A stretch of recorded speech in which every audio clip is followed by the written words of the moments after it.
কখনো ভোট দেওয়ার আমার সুযোগ হয় না। নির্বাচন হবে সেটার জন্য আমরা আশাবাদী। কর্মের যোগান দেওয়া যায় তাহলে দেশটা সত্যিকার অর্থে এগিয়ে যাবে। সুষ্ঠু নির্বাচন হবে কিনা এটা আমরা অনেক বেশি দ্বিধাদ্বন্দ্বে ভুগছি। জুলাই বিপ্লব পরবর্তী বাংলাদেশে এখন আলোচিত বিষয় আসন্ন ত্রয়োদশ জাতীয় সংসদ নির্বাচন। এই নির্বাচনের মাধ্যমে প্রথমবারের মতো ভোটাধিকার প্রয়োগ করতে যাচ্ছে তরুণ প্রজন্ম। তারা কি ভাবছে এই নির্বাচন নিয়ে, কেমন বাংলাদেশ চায় এবং রাজনৈতিক দলগুলোর কাছে তাদের কি প্রত্যাশা রয়েছে, এসব প্রশ্নের উত্তর খুঁজতেই আমরা কথা বলবো আগামীর বাংলাদেশের কারিগর তরুণ প্রজন্মের সাথে। জাতীয় নির্বাচন হোক বা যে নির্বাচনই হোক না কেন, আমাদের সকলের প্রত্যাশা থাকে যে সেটা হবে সুষ্ঠু এবং সেখানে এমন কেউই আসবে নেতৃত্বের জায়গায় যারা হচ্ছে সবসময় সততা, নিষ্ঠা, আমানতদারিতা এবং সুষ্ঠুভাবে সব কিছু সম্পন্ন হবে এই বিষয়গুলোকে প্রাধান্য দেবে। তো সেই জায়গা থেকে যদি তরুণ প্রজন্মের ভাবনা বলি, আমরাও আসলে চাই এমন একটা নির্বাচন হোক যে নির্বাচনের মাধ্যমে সুষ্ঠু প্রতিনিধি নির্বাচিত হবে। কিন্তু আমরা যদি এখন দেখি যে বর্তমান প্রেক্ষাপটে যে পরিবেশটা তৈরি হয়েছে বর্তমানে, এই পরিবেশটা আসলেই কি সুষ্ঠু নির্বাচন হবে কিনা এটা আমরা অনেক বেশি দ্বিধাদ্বন্দ্বে ভুগছি। আমি চাই এবার ত্রয়োদশ নির্বাচনে আমরা সুষ্ঠুভাবে ভোট দিতে পারি এবং আমরা যোগ্য প্রার্থীকে নির্বাচন করতে পারি। আমাদের জন্মের পরই যারাই আমাদের তরুণ ভোটাররা ছিল আমরা কেউ কোনোদিন ভোট দিতে পারিনি। এমনকি আমি নিজে ভোটার হওয়ার পরও কখনো ভোট দেওয়ার আমার সুযোগ হয় না।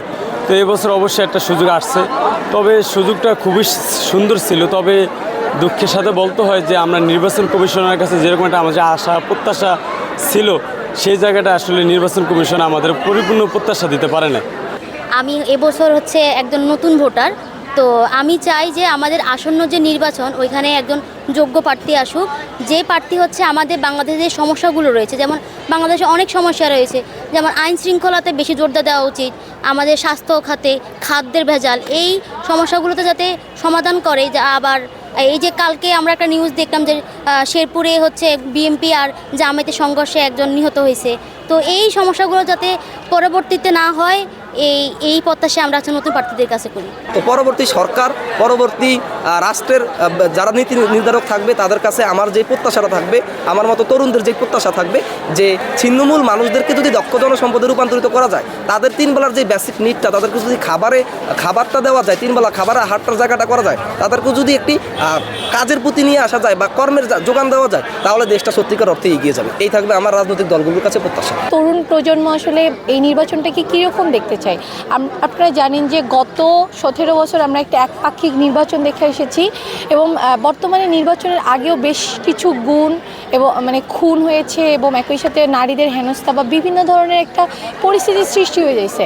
আসলে এই পরিস্থিতির কারণে আমাদের মধ্যে একটা শঙ্কা ঢুকে গেছে যে আসলে নির্বাচনটা কি সুষ্ঠু হবে কিনা। কারণ নির্বাচন আগ মুহূর্তে কোনো প্রার্থীদেরকে খুন করা বা কোনো একটা দলের হেভিওয়েট প্রার্থীর খুনের বিচার এখন পর্যন্ত না হওয়া আমাদের মনে একটা অনেক বড় সংখ্যা রেখে যায়।